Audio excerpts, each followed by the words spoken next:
Hello everybody, Drifty here from Driftwood Gaming, and in this RPG Maker Envy tutorial I'm going to teach you how to somewhat replicate Final Fantasy X's monster arena and capture system.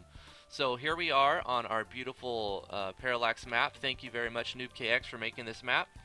So I'm going to get straight to it. This will probably be a little bit of a longer tutorial, so we'll just jump right in. So here we have our arena distributor, and he's going to give us our arena battle emblem for 100 coins. We don't have the coins yet. We're going to need that to participate in arena battles.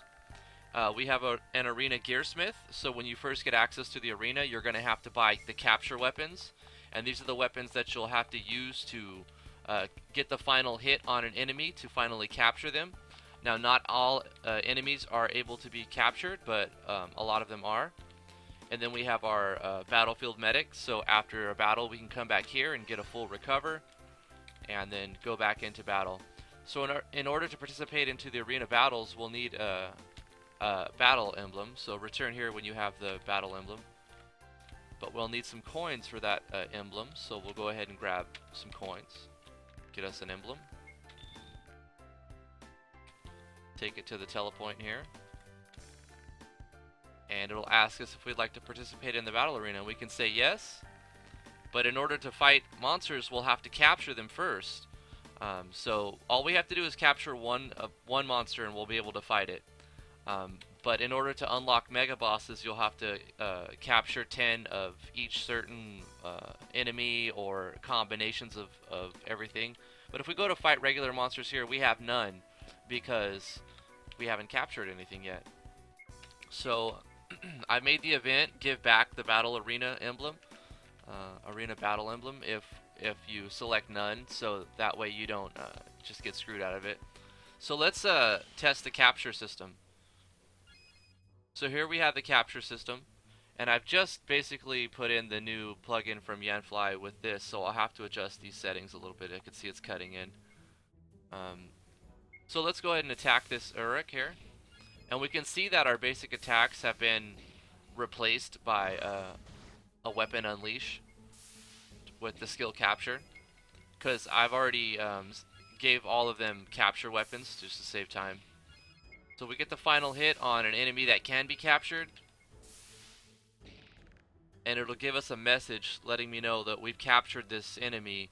That lets the player know what enemies are being captured and what enemies cannot be captured.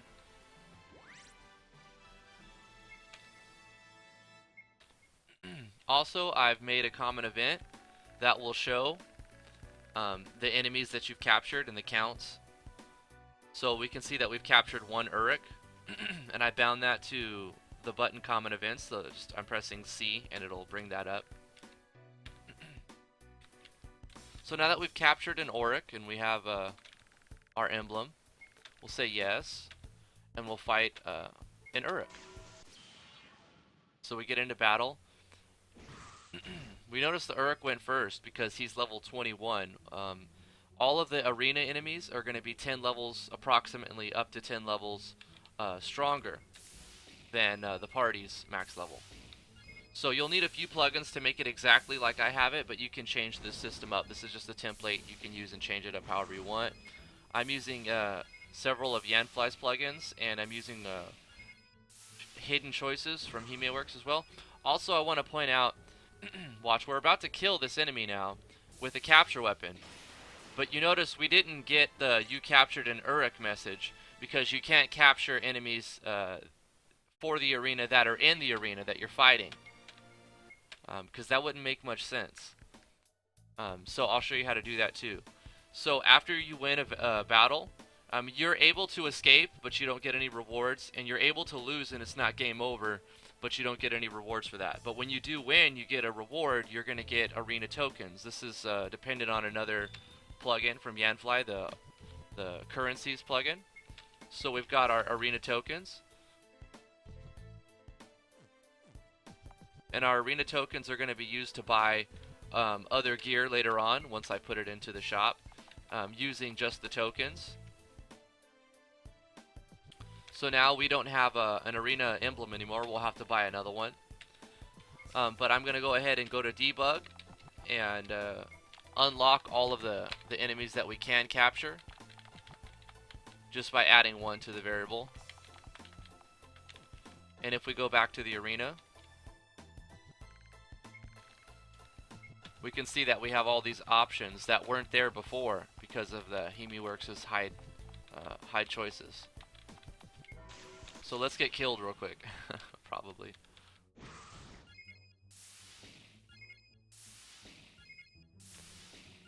But this is basically the system in a nutshell. We're going to jump into the project now. Yeah. And I'll show you how to do this. It's not really that complicated, but there is one long chunk of code you'll have to type in when it comes to a skill. So we're going to be using Yanfly's weapon replace. So we're going to make a skill. We'll do the skill first. At the beginning we have an action sequence, but this action sequence can be taken out or changed, and I've gone over this one several times. It's basically your regular attack action sequence, so I'm not going to go through that to save time.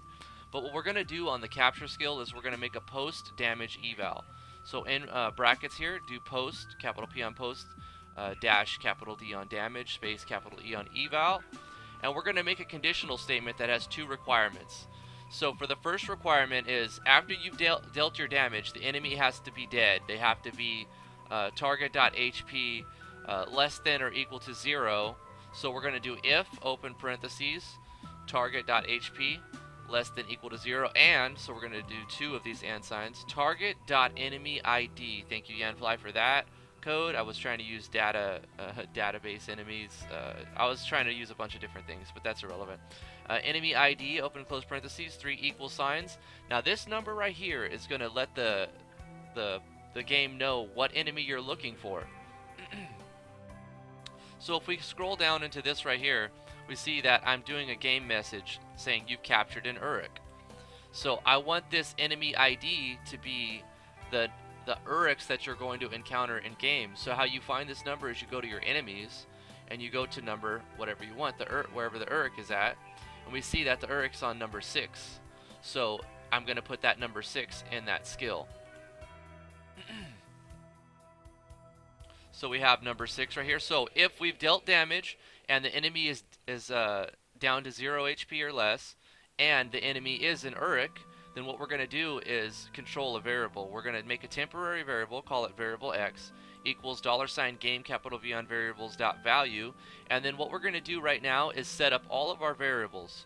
So I'm starting at 201, and then I'm adding 1 to it with the plus x and a colon, no, semicolon, and then $game capital V on variables dot set capital V on value 201 comma x parentheses and semicolon. And what that's doing is creating a temporary variable of a game variable, adding 1 to it, and then setting the game variable to that temporary variable. So all we're doing is adding 1 to our game variables 201, and then we're showing a message with $game capital M on message dot add parentheses and then quotations, whatever you want the message to say, and then we're going to close that off with the parentheses, quotations, and a semicolon. And we're going to basically do that code for every, don't forget to close the brace off before you do your next conditional statement. For every enemy you want to be in your arena that could be captured, you just copy this whole thing up to the first if. So you just copy that, and then you're going to paste it underneath, and all you're changing is the number for the enemy ID and the variable. So in order to count how many enemies you've captured, you're going to want to give its own variable, its own game variable to that. So let's go to our common events real quick. Create a new common event, and then what I want you to do is go to tab 1 and then control variables, and then start on a high number, like wherever you're not using variables yet, like past 100 or 200 or 300 or something like that. So you have a whole set that are like one after another. That's going to make it easier to do later on. And you can see I have room to add more enemies to my arena just right here. So starting at 201 for me, I'm going to type in capture underscore, and then I'm going to put in the name of the Uruk. But before I do that, I'm going to put in the enemy ID of that. So when I look at this variable, I know 2 things: that this variable is storing enemy ID number 6, and that enemy is an Uruk. So this is going to make it a lot clearer. If you have a bug, you can look back on your control variables, and it makes it a lot easier to do. So each enemy you want to be able to capture, create a variable. Just go ahead and create it right now. You can create a text file and then just type in the enemy ID and then the name of the enemy, and that'll give you something to look at while you're doing your variables. Otherwise, you can just do this one at a time. I mean, I did it one at a time, but in hindsight, if I had to do this again, I would just write them all down on a text file and then write them all at once. So create all of your capture variables, and once you've got them all set up with the capture underscore enemy ID and then the name of the enemy, then we can just hit OK and hit OK, and then we can just get rid of that, delete that little thing, because all we needed to do was basically figure out what variable goes to what. So let's go back to our skill.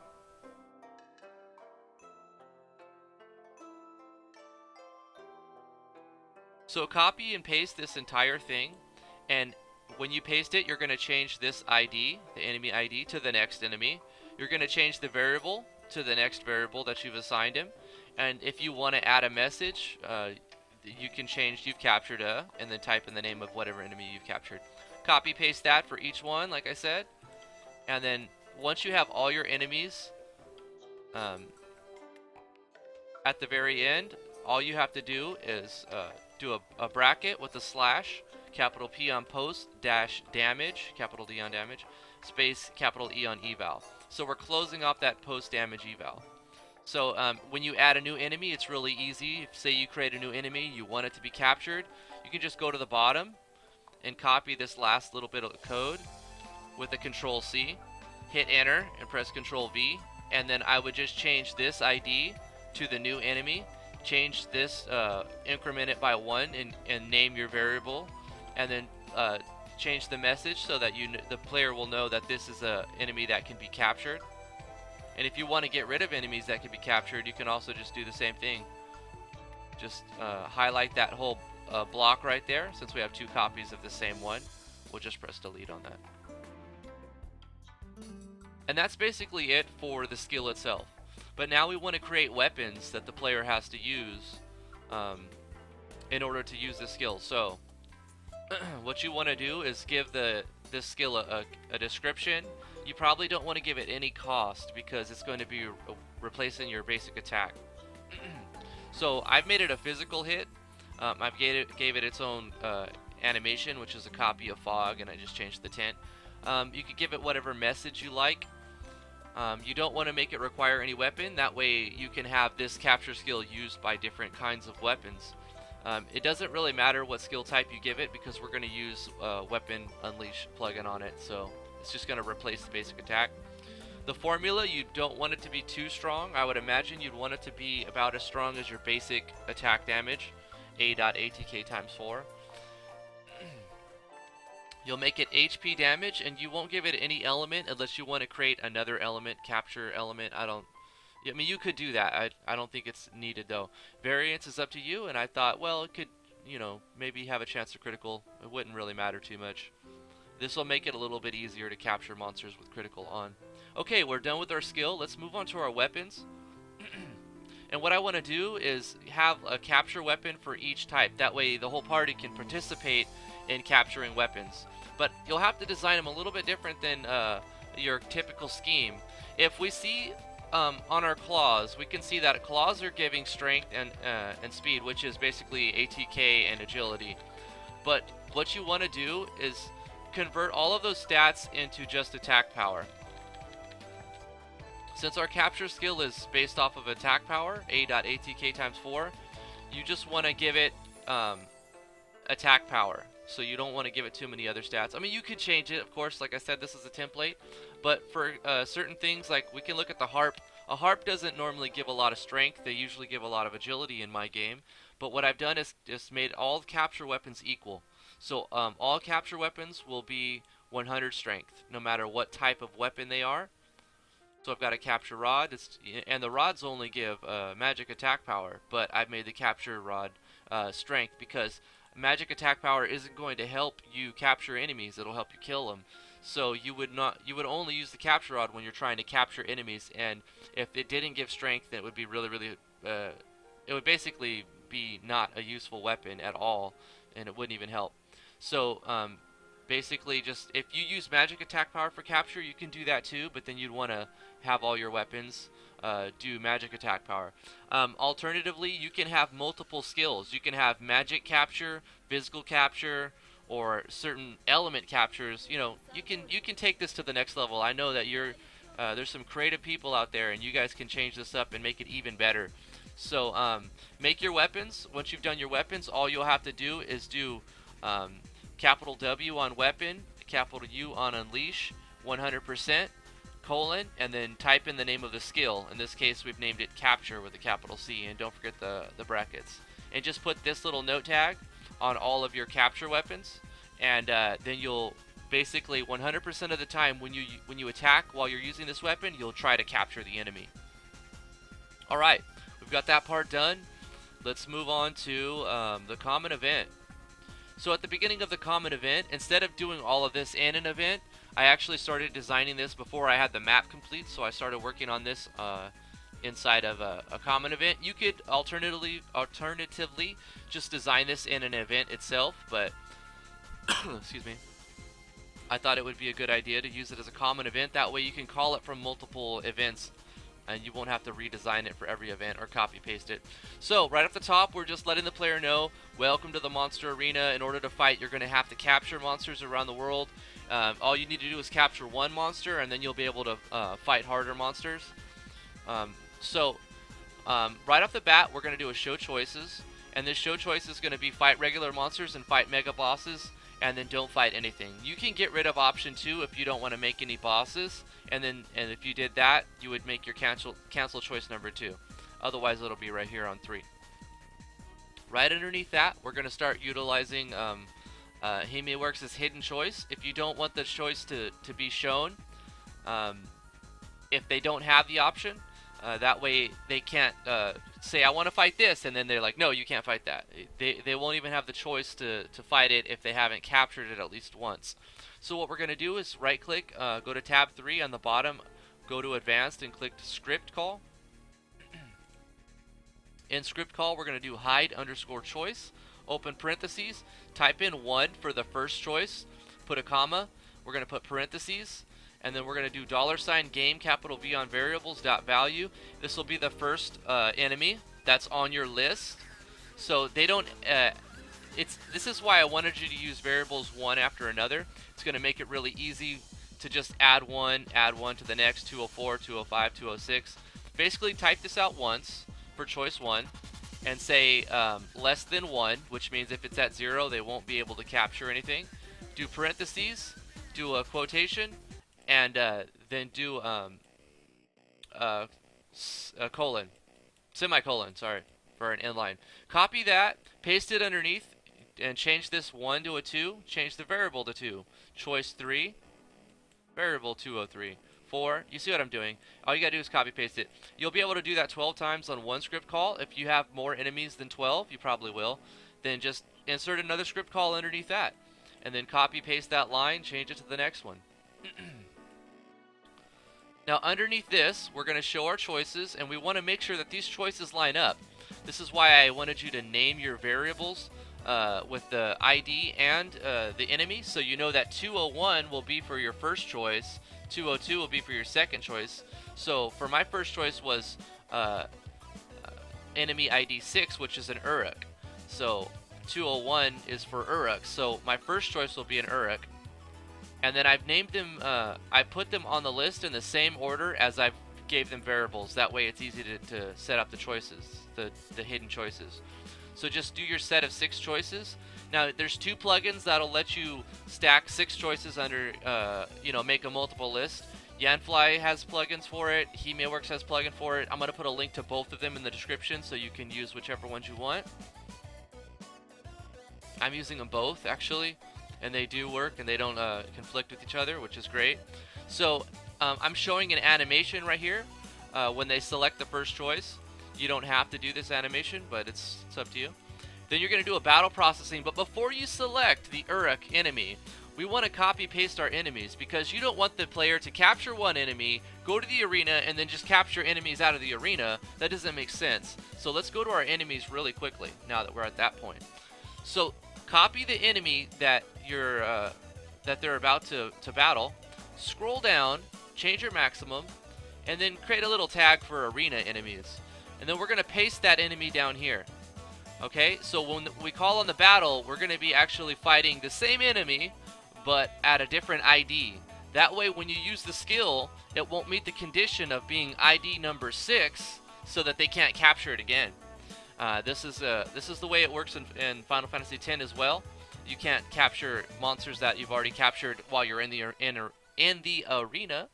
So copy all and paste the enemies that are going to be in your arena right here. But we're going to do one more thing. You can change the drops. You can change anything you want. If you want the enemy arenas to be harder, the arena enemies to be harder, I mean. I've also done this note tag right here. Positive level fluctuation : 10. This is part of the Yanfly enemy levels plugin, so I'll put a link to that too. This is going to make it so that once you capture them and you fight them in the arena, they're going to be a bigger challenge than just finding them in the wild.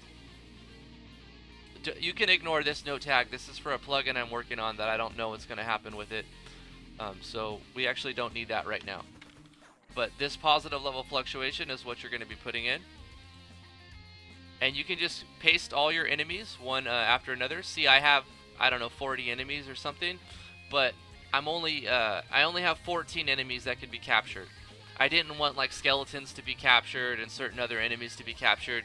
But you can have any enemies. It doesn't really have to be logical at all. You can have any enemies be captured if you want. So just do that. And then when we're doing our battle processing, we're going to use these enemies. So since battle processing doesn't check for an enemy, it checks for our troops. Now that we've got our arena enemies, let's go to our troops. Change some maximum. Now what we're going to do is we're going to scroll down on the enemies list until we see our arena note tag, and we're going to add that one. And then we're going to call it the name of the enemy, and then in parentheses we're going to call that arena. And then underneath that one, add the next one, do the next one. You can even have multiple enemies in one if you want to have like a random. You could use plugins to randomize the arena fights too, but that could be troublesome later on when you see if they've actually unlocked those enemies. So this is why I've done it one enemy per battle. So I've done that for one enemy per battle. The Jungle Hornet arena, Cave Troll arena, Rock Turtle arena, and so forth until you've got your troops of all of the enemies. Now that we've got that, let's go back to our common event. And now for our battle processing, we're going to call on that troop, the arena troop that we just fought. That way they can't capture him and stuff. Now I've allowed choices to can escape, can lose. It's up to you if you want to do that. When they win, you want to reward them with something. So you can either put this reward on the drop itself on the enemy. You can use Yanfly's extra enemy drops to award it there. But I've decided to just give a little notification, pat them on the back, say congratulations for your victory, and let them know exactly what item they got that was different from normal drops. So they've been awarded 3 arena tokens. I've showed a little sparkle animation that I do for all the drops, and then I changed their items. And you basically do the same thing for every choice. On the next choice, you show animation, battle processing for the arena troops one, and then just copy paste the other stuff, Basically, you can copy paste it all and just change the battle processing. So design it once, copy paste it, and then do the battle processing for every option. Now for the first show choices, if you've allowed for fight mega bosses, one thing I forgot to tell you. When you say none, you want to change items arena battle emblem, because I'm going to go to the events next, and in order to activate this event, you need an item to activate the event. So what we're going to do right here, we haven't designed it yet, so let's design that item. We're going to design one more item. This is optional, you don't have to do this as well. But arena battle emblem, we're going to make like the token, what they got to pay to fight the enemy. We'll make it a key item, not consumable, occasion never, scope none, doesn't need anything special. Doesn't even need a price. But what we're going to do is check if the party has this in order for it to work. So they have to basically consume this item when they select what enemy. So if they select none on the very last option for fight none or don't fight right now, we're going to change items and award that item back to them. So we'll gain 1. When they fight mega bosses right now, since I don't have any mega bosses, if they take that option, it's going to still consume the battle emblem, so I'm giving it back. But what you would normally do right here is insert another set of show choices. Underneath that choices, you're going to do, or above that choices, you're going to do another script call to block out those. You're going to set the conditions for those choices to be visible. So if say you have like 5 mega bosses, but in order to fight them, you have to capture like, I don't know, 20 of each enemy or something. So you'll have to make the conditional statement using HemiWorks' plugin to hide out that choice right here. So you would do like hide choice 1, parentheses $game variables dot value 201 less than 20 or less than 21. Yeah, less than 20. No, if you want them to have 20. Then it would be hidden if they have less than 20. Yeah. And then you would just use the hold shift and hit 7 for 2 and signs, and then you can just keep including however many options or restrictions you want on that. I haven't made my mega bosses yet, so I haven't done this. But yeah, you could add special fights in there. And then when they choose not to fight anything, you want to do award the item back. So you change items in Arena Battle Emblem +1. Okay, we got that done. Let's move on to the next common event that we're going to do. We're using another plugin from Yanfly, the Message Core Extension plugin. I want to get the name right. Yeah, Extended Message Pack. I know it was changed. The name was changed. So we're using this plugin to change.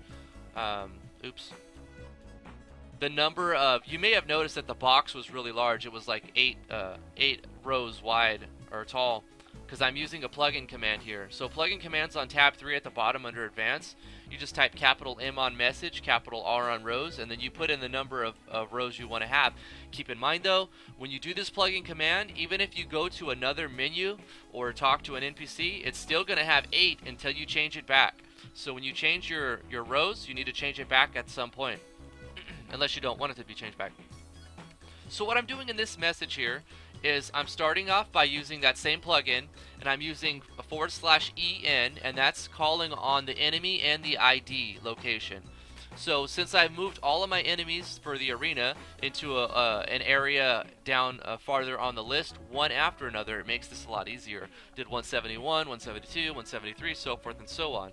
And when I'm doing /C, and then in these brackets, it's coloring, and then I'm doing /V, that's calling on a variable, and then I'm getting rid of the color. So when we look at this in game, it's going to say Uric, and then it's going to give a number, and then it's going to show the next sewer jelly or whatever it was, and then show the number, and it's going to be coloring the number, and it's going to have sorry about that. It's going to have enemy name captured enemies in the top left, and I showed that to you in game as well. And it's going to put, since we're showing 8 rows, it's going to show both of these messages at the same time. That way, that's why I didn't have to do captured enemies on this one, because it's showing both of those. But like I said, once you change these row numbers, excuse me, I have a little bit of a cold. We have to change the message rows back. So we're going to do message rows and then 4 at the end. So what I've also done, if you want to use the plugin button common events, we're going to take note of the number of this this list. See, it's 72. We'll go to our plugins. We'll go down to our button common events, and then whatever button you want to use to show all of your captured enemies, you just put that number next to the letter. So I've got key C right here for a value of 72. So whenever the player presses C, it's going to show all of the enemies they've captured. Really cool. Alright, we're almost done. So let's go to the events. So to start off, we'll do this simple event right here. This is our event to get our battle emblem that we can fight. So basically we'll start off with a show text saying, hey, would you like to purchase this item for whatever amount of gold or cost? and then they give the player a choice, say yes or no. If they say yes, you're going to do a conditional statement just to see if the party has the gold that's on tab 4, greater than or equal to the number of gold that they should have in order to buy it. Create an else branch. You could also just put this in a shop if you want to, but then the player will be able to buy multiple. This is a way to do it if you want them to only be able to get one. Then show an animation if you want to. Show text, say here you go, tell the player where to take it, where to use it, and then change the items, Arena Battle Emblem +1, and then take the gold. On the else handler, you're going to say come back when you've got the coins or whatever, and then when they say no, it ends. So that's all you need for that. You're going to set this to same as character, and if you set it to the event itself, then it would default to that. Create a new event page. On this event page, we're going to check the condition of having an item. So if they've already bought that Arena Battle Emblem, then this is what's going to happen. He's going to say, you've already obtained it, and that's it. That's going to stop them from having multiples of this. And then if once they've already used it, it'll go back to this page because they no longer have it, so they don't meet the conditions of this page. So this is a simple event. That's for your distributor. This is just basically a shop. I don't need to go over this. It's just basic set up a shop for the capture weapons.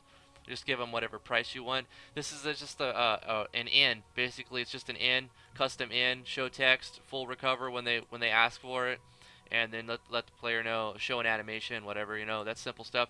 Here's the event for the arena itself. We've already set up the common event, so we don't have to set it up here. But on the first page, it's going to say return when you've got the emblem. On the second page, with a condition saying Arena Battle Emblem, ask the player, do you want to use that emblem and enter the battle? If they say yes, take the emblem and call on the common event we created. And then that's going to let you set up this same event in multiple places since we've did it as a common event. And that's why I've done it this way, so it's handled inside the database, and there's very little management on setting up your mapping events and stuff. But I think that's going to do it. If you have any special requests or any questions about this or ways you would want to change this, let me know in the comments below. Thank you guys so much for watching this. You guys are really important to me. I know it's been 2 days since I put out a tutorial. Everybody, a lot of you know that Thursdays, Fridays are really, really busy for me. Today's my birthday, guys.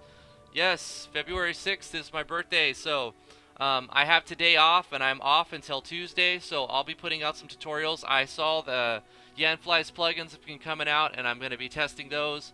And there's another plugin from Victor I want to mess with, and HemiWorks putting out some great plugins. I definitely want to do like maybe a class spotlight on a thief, because I've always liked that setup. The Steel Snatch plugin from Yanfly I was waiting for a while, so definitely I did see a special request for something on that. I'm going to get to that for sure. You can count on it. But thank you guys again for watching. Thank you guys for being awesome, and we will see you guys in the next tutorial.